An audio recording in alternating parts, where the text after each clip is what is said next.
yang jual ini. Ya kalau misalnya saya bandar, saya kaya tuh, buka aja akun di 20 sekuritas. Masing-masing sekuritas kasih aja 20 miliar. Paling cuma perlu 400 miliar. Saya scramble, saya acak tiap hari bisa aja tuh. Jadi kalau jawaban benar-benar jujur adalah tidak ada satupun tools yang bisa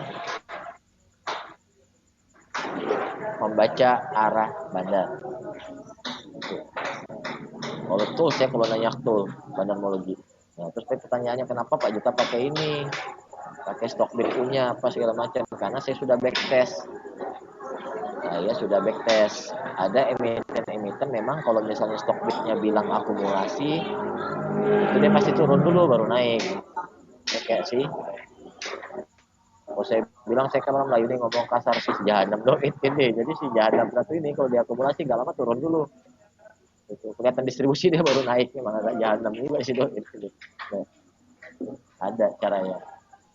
Jadi tools ini pun tools bandarmologi ini saya backtest, saya lihat cara mainnya gimana.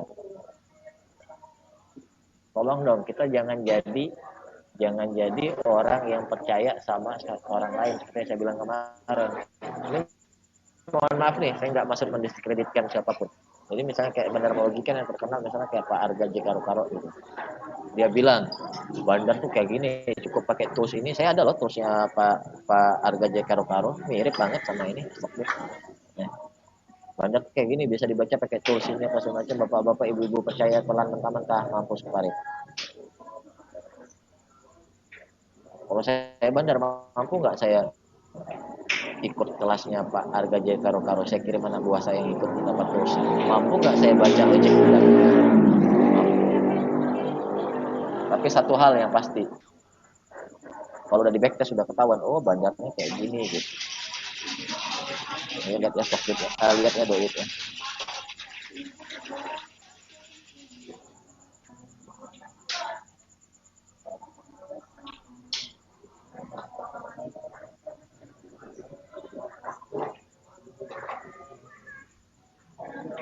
Karena saya suka ketawa sendiri sama bandarnya doit.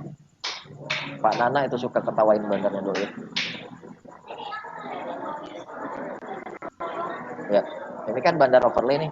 Yang hijau ini bandar movement overlay. Pergerakan bandar. Doit ini kalau bandarnya akumulasi naik, akumulasi ya besoknya dibanting. Kelihatan naik, tak lama dibanting. Kelihatan akumulasi tak lama dibanting. Itu doit. Jadi kalau menekankan lihat kayak gini, woi akumulasi gini, dibanting harga ya. Nah, tapi karena kami sudah backtest, kami udah lihat, oh akumulasi dia dibanting, masuklah setelah dia dibanting. Ada candle hijau pertama, untung. Nah, kalau yang belum backtest nggak tahu cara mainnya ya mampus. Kalau yang tahu caranya, ini bisa di backtest, bisa dilihat caranya gimana. Pak, ada nggak saham yang makin distribusi makin naik? Ada. Banyak malah, yang kayak gitu malah banyak. Saya lupa siapa ya. Yang barusan kemarin ini main kalau nggak salah. Mungkin rekan-rekan tahu lah.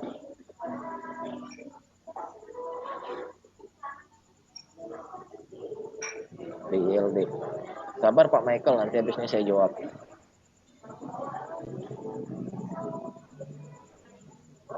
Oh iya, distribusi naik. Oh iya, di sini ini distribusi loh. Di sini distribusi naik. Ya, ini distribusi ya. Ini distribusi, harganya malah makin terbang ke langit. Kok bisa tools yang nunjukin distribusi tapi harganya terbang? Bisa aja dong kalau dia pakai 20 broker, dia acak-acak. Pakai 25 broker deh, dia acak-acak. Kelar.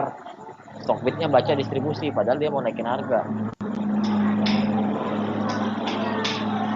Dia distribusi terus ya, kelihatan distribusi tapi harga nggak mana-mana, malah naik Pak. Otaknya bandarnya udah kebaca, dia lagi ngumpulin barang. Udah kebaca ini dia.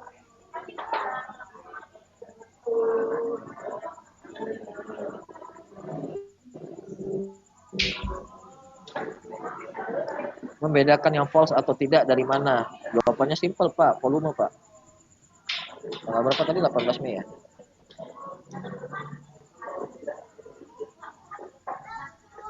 ternyata haus, capek juga jelasin soal mindset nih. 18 Mei.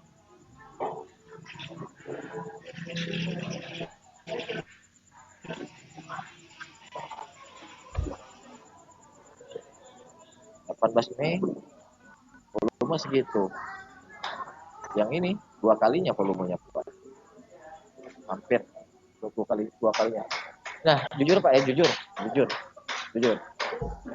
Saya nggak mantau pas ke harian ini. Tapi kalau misalnya saya waktu itu mantau ini, mungkin saya masuk Pak. Mungkin saya masuk di 701, naik sampai 715, besoknya balik lagi ke 700, saya udah tutup posisi alias rugi fee broker. Jujur Pak Ahmad, kalau misalnya kondisinya pada waktu itu saya ngelihat, ini saya beli juga nih. Ini konfirmasi karena ada MA 200, kelihatannya balik lagi ke harga atas supportnya. Jujur bisa jadi saya sendiri cut loss fee di sini, atau mungkin cut loss 1 poin, 1 tick, rugi 1 tick karena besoknya turun lagi. Bisa jadi saya baru cut loss di 700, saya beli di 710, rugi 10 poin alias 2 tick, ditambah rugi broker. Kalau ngeliat kayak gini. Nah, jadi kalau Bapak bilang saya pasti tahu bakal naik lagi atau enggak apa segala macam, itu jawabannya belum tentu saya tahu. Nah, tapi ketika saya udah ngeliat data-data lain apa segala macam, baru saya tahu terlalu berisiko. Karena saya memang nggak trading RALS ya, saya nggak saya pantau benar, saya pantau di sini aja nih area demand ya, nanti baru saya mau masuk. Saya pernah bilang di grup di bawah 675 ambil aja. Saya pernah bilang di bawah 675 ambil aja karena memang risikonya kecil di situ. Pak, dana buyback kan udah habis, atau apa udah habis, emangnya nggak ada institusi yang mau masuk di sini? Mana kita tahu kan, nge-trigger institusi untuk beli narik lagi sampai 720. Yang pasti ini wise kalau beli di sini untuk Ramayana.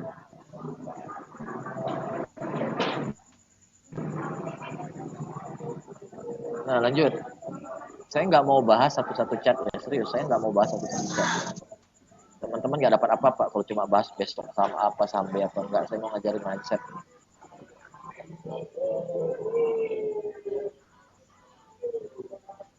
Kalau area demand jebol, apakah artinya Big Fund tidak beli lagi dan posisi nyangkut? Benar Pak Agus, benar. Di Big Fund tidak beli lagi, posisi nyangkut. Kok Big Fund-nya nggak beli lagi? Lah, logikanya kayak gini. Kalau misalnya Big Fund kan beli kalau ada dana. Misalnya kayak anggap asuransi apa nih, perusahaan asuransi misalnya. Ada yang bayar preminya, ya mereka investasikan. Kalau nggak ada yang bayar preminya, marketingnya nggak jalan misalnya, atau tiba-tiba banyak yang memutuskan untuk tidak melanjutkan bayar polisnya, ya mereka nggak ada dana lagi, ya nggak beli dong. Nyangkut ya nyangkut. Tapi mereka udah pasti ada ini dong. Saya nggak tahu pasti ya, saya nggak tahu pasti aturan baku SOP-nya mereka gimana. Tapi yang pasti mereka udah ada risk manajemennya. Kalau nyangkut gimana cara recovernya apa segala macam, mereka udah ada. Sudah ada aturan. Mungkin mereka pakai duit cash dulu, narik harga dikit, baru mereka keluar atau apa, atau jual di nego, atau dibiarkan aja, nggak tahu. Setiap perusahaan beda-beda. Makanya saya mau ngundang yang memang fund manager nanti. Bakal ada nanti misi Zoom kita ganti apa tentang gimana sih cara kerja Big Fund, gimana sih cara kerja institusi. Mungkin si pembicara kita nanti bakal bawa ini apa materi-materi dia, SOP dia, mungkin buka sedikit-sedikit rahasia dapurnya. Nah, ini saya tadi udah kontak beberapa kawan-kawan fund manager, belum pada jawab sih. Semoga aja ada yang berminat nanti misi materi fund manager. Cara tahu akhir demand zone gimana Pak Juta? Ketika ditembus begitu aja tanpa perlawanan sama sekali Pak. Itu kelar demand zone-nya. Ditembus begitu aja tanpa perlawanan gitu. Nah,